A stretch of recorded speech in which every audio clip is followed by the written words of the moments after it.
Good morning, students. I welcome you all to the next video session. Today we will be talking about the power sharing. Last video also we discussed the same lesson.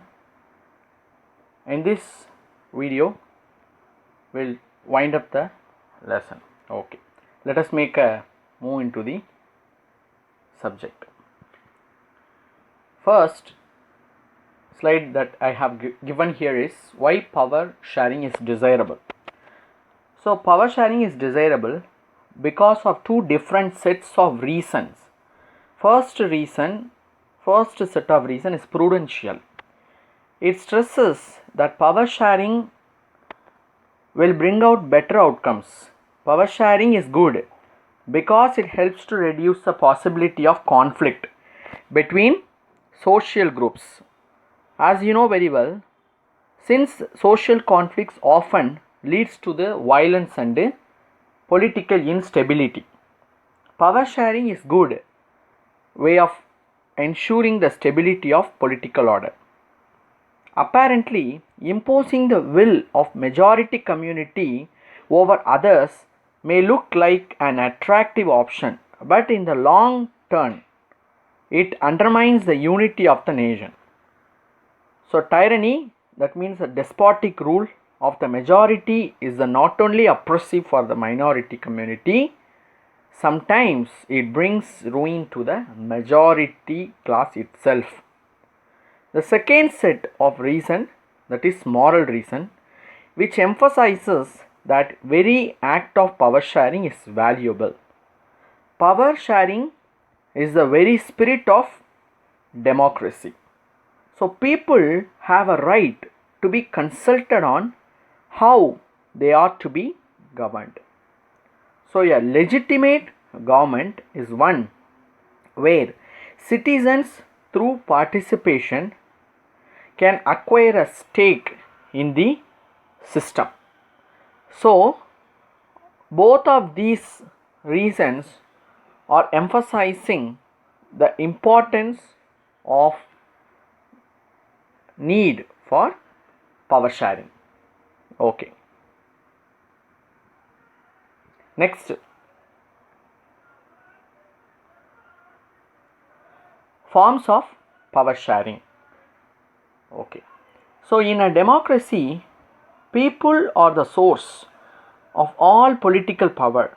So people rule themselves through institution of self-governance, and everyone, including minorities, has the voice in the shaping of public policies.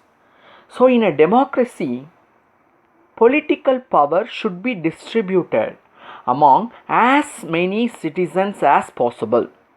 So in modern democracies, power sharing arrangements can take many forms. Okay, such as first one is horizontal distribution of power. So power is being shared among the different organs of the government, such as legislature, executive and judiciary. So this arrangement is called horizontal distribution of power because it allows different organs of the government placed at the same level to exercise different powers. So such a separation of power ensures that none of the organs can exercise unlimited power. So each organ checks the others, and these result in a balance of power among various institutions. Okay, this arrangement, which is called a system of checks and balances.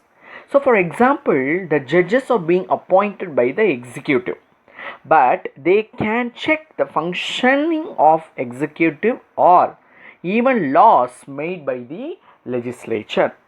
Okay, second form of government is federal government or vertical division of power. So power can be shared among the government at different levels, a general government for the entire country and government at the provincial or regional level.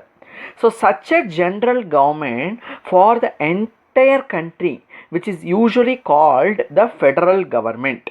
Okay. In India, we refer to it as the central or union government.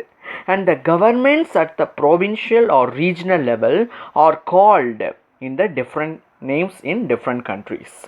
Okay. There are many countries where there are no provincial or state government. The countries like ours, where there are different levels of government. The Constitution clearly lays down the powers of the different levels of the government, and that it is called vertical division of power. So it is found the vertical division of power based government found in Belgium but not in Sri Lanka. Okay, so it is known as federal division of power. So the same principle can be extended to lower levels of government like the municipality and panchayat raj system. Okay, next we are going to talk about the community government. So what is community government? If power is being shared among different social groups such as the religious and linguistic groups. So community government in Belgium is a very good example of this arrangement. So in some countries there are constitutional and legal arrangements whereby socially weaker section and women are represented in the legislature and administration. So this method is used to give minority communities a fair share in power, so that the minorities of the country would feel somewhat they are protected, because their political, social and economical rights have been protected by these form of governments. Okay, next we will talk about the coalition government. So power sharing arrangements can also be seen in the way political parties, pressure groups and movements control or influence those in power. In a democracy, the citizen must have freedom to choose among various contenders, that means contestants of different political parties for power. So in democracy, the power is being shared among different political parties which represent different ideologies and a social group. Sometimes this kind of sharing can be direct when two or more parties form an alliance to contest elections. Okay, if their alliance is elected, obviously they will form a coalition government and thus they will share power. Okay, and finally we are going to discuss the different interest group. In a democracy, we find the interest group like traders, businessmen, industrialists, farmers and industrial workers.